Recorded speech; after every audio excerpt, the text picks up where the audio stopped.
আজকের এই মাহফিলে আসার এবং বসার তৌফিক টুকু দিয়েছেন আল্লাহ রাব্বুল আলামিন। এই জন্য সকলে আবারও শুকরিয়া আদায় করুন আলহামদুলিল্লাহ। তার সাথে সাথে ওই নবীজির নূরানি কদম মোবারকে যিনি হায়াতুন নবী, নূরুন নবী, গায়েবের খবর দেনে ওয়ালা, হাশরের ময়দানে উম্মতকে তরানে ওয়ালা, ওই নবীজির উম্মত হতে পেরেছি, এই জন্য সকলে শুকরিয়া আদায় করুন আলহামদুলিল্লাহ। যাই হোক বাবাজির আমার, সময় খুব সংক্ষেপ, এই জন্য আমি ডানে বামে যাব না, সংক্ষিপ্ত আকারে বক্তব্য রাখবো। 10 মিনিট বক্তব্য দিয়ে আপনাদের কাছ থেকে আমি বিদায় করব। আল্লাহ পাক রব্বুল আলামিন আমাকে সঠিকভাবে বোঝানোর এবং আপনাদেরকে সঠিকভাবে যেন আমল করতে পারেন আল্লাহ পাক সেই তৌফিক দান করেন। সকলে বলুন আল্লাহুম্মা আমিন। সকলে আমার সাথে সাথে বলুন আউযু বিল্লাহি মিনাশ শাইতানির রাজীম।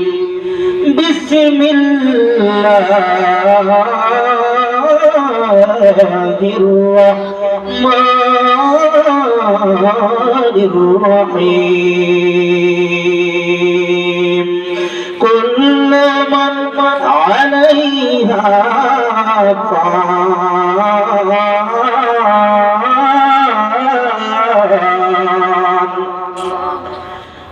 গভীর মনোযোগ, আল্লাহ রাব্বুল আলামিন পবিত্র কোরআনুল কারীমের মধ্যে বলে দিয়েছেন কুল্লু মান আলাইহা ফান। আমি ডানে বামে যাব না, 10 মিনিট আলোচনা করে ঘুম চলে যাব। আমার আল্লাহ রাব্বুল আলামিন পবিত্র কোরআনুল কারীমের মধ্যে বলে দিয়েছেন কুল্লু মান আলাইহা ফান। এই পৃথিবীর একদিন ধ্বংস হয়ে যাবে, এই পৃথিবীর একদিন ছিন্ন বিচ্ছিন্ন হয়ে যাবে, এই পৃথিবীতে একদিন তোলার মতো হয়ে যাবে, এই পৃথিবীতে একদিন থাকবে না, এই পৃথিবীতে একদিন ছিন্ন বিচ্ছিন্ন হয়ে যাবে। আমরা কেউ থাকবো না, যারা আমাদের আগে ছিল তারাও চলে গেছে, আমরা যারা আছি একদিন আগে এবং পর আমাদের কবর দেশে যাইতে হবে। কথা বলে ঠিক না বেটি? বন্ধুরে আমার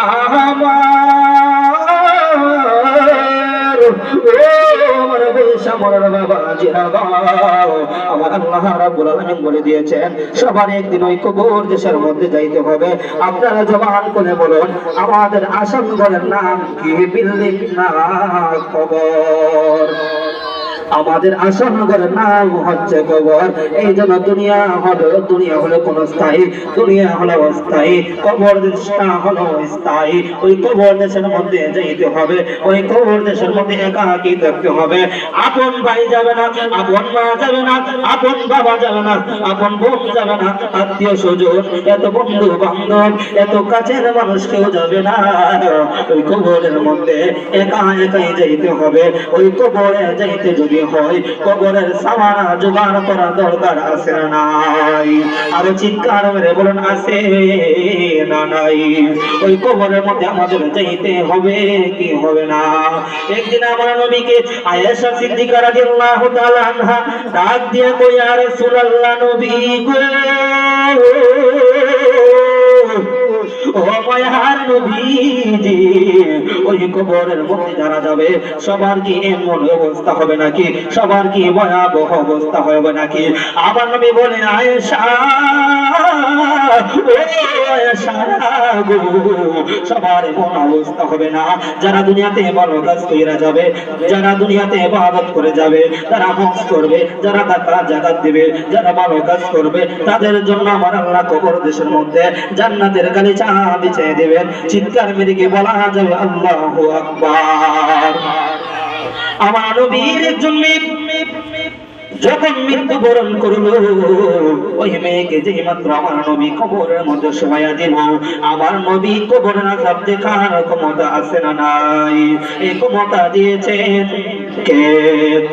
আল্লাহ আমার নবীকে ক্ষমতা দিয়েছেন, কেউ যদি এটা বিশ্বাস করে তার ঈমান থাকবে না, যাবে।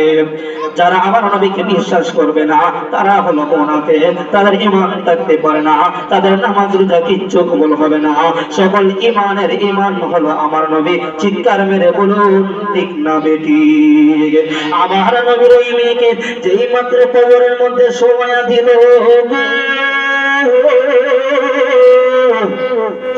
যখন যেই মাত্র শোয়াইয়া দিল,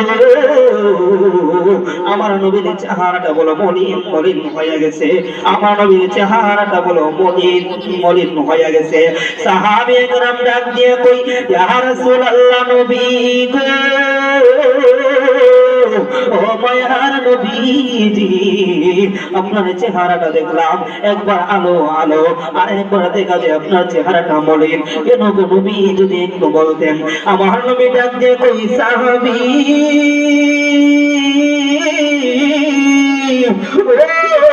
সাহাবী গো, আমার চেহারা যেন মলিন হয়, আমার যেন আমার চেহারার মধ্যে জলমল জলমল করে, তোমরা কি এটা জানতে চাও? সাহাবিয়া সাহাবী کرام বলে, ও নবী, আমরা এটা জানতে চাই, বলুন না গো নবী, আপনার চেহারাটা যেন মলিন হয়ে যায়, আমার কেন জল জল জল জল করে? আমার নবী বলে, ও সাহাবী, আমি তো জানি, আমি তো সকল কিছু দেখি, আমি তো সকল কিছু দেখি। কবরের মধ্যে কেমন অবস্থা, একজনের কবর যদি আযাব হয় আমি নবীও সেটা দেখি, একজনের কবর যদি সে জান্নাতে উপভোগ করে আমি নবী এটাও দেখতে পারি। সাহাবী کرام বলে, ও নবী, তাহলে আপনি ওই কবরটা দেখে কাঁদেন কেন? আবার কেন আপনার চেহারাটা আলো আলো হয়, আবার কেন মলিন মলিন হয়? আমার নবী ডাক দিয়ে কই, সাহাবী রে, আমার চেহারাটা এই জন্য মলিন মলিন হয়ে গেছে, যেই মাত্র আমার মেয়েকে আমি কবরের মধ্যে শোয়া দিলাম গো, আমি নবী তো সব কিছু দেখি, আমি নবী বড় ভয় ভয় লাগতেছিল, আমার নবী বড় ভয় ভয় লাগতেছিল, না জানি আমার মেয়ের সাথে কবরে কেমন আচরণ করে, কবরে কেমন আচরণ করে, ওই কবরটা আমার মেয়ের জন্য কি জান্নাত হবে নাকি ভয়াবহ অবস্থা হয়ে যাবে। এই জন্য আমার নবীর চেহারাটা বলে মলিন মলিন হয়ে গেছিল, না জানি আমার মেয়ের জিন্দেগিটা ওই কবরের জিন্দেগি কেমন হয়ে যায়। এই জন্য আমি নবী খুবই মর্মাহত হয়েছিলাম, আমি নবী বড় মর্মাহত হয়েছিলাম। আবার সাহাবী کرام ডাক দিয়ে কই, ইয়া রাসূলুল্লাহ, নবীজি, ও মায়ের নবী, দয়ার নবী গো, আমার এখন আপনার চেহারাটা ঝলঝল ঝলঝল করতেছিল। আমার নবী বলে, সাহাবী, ও সাহাবী, আমার চেহারাটা এই জন্য ঝলঝল ঝলঝল করতেছিল, আমার মেয়েকে যে মাত্র সহায়া দিলাম আমি দেখলাম আল্লাহ রাব্বুল আলামিনের নির্দেশে আমার মেয়ের কবর আযাব মুক্ত করে দিয়েছেন, আমার মেয়ের কবরটাকে জান্নাতের বাগান বানায়া দিয়েছেন। আপনারা বলুন, ওই কবর দেশের মধ্যে আমাদের যাইতে হবে কি হবে না? ওই কবরের মধ্যে যদি যাইতে হয়, অন্যের হক মাইরা কি খাওয়া যাবে? অন্যের মনে কি কষ্ট দেওয়া যাবে? মা বাবার বুকে কি লাথি দেওয়া যাবে? মা বাবার বুকে লাথি দেওয়া যাবে না, অন্যের হক মাইরা খাওয়া যাবে না, সুদ খাওয়া যাবে না, ঘুষ খাওয়া যাবে না। আল্লাহ রাব্বুল আলামিন সুদকে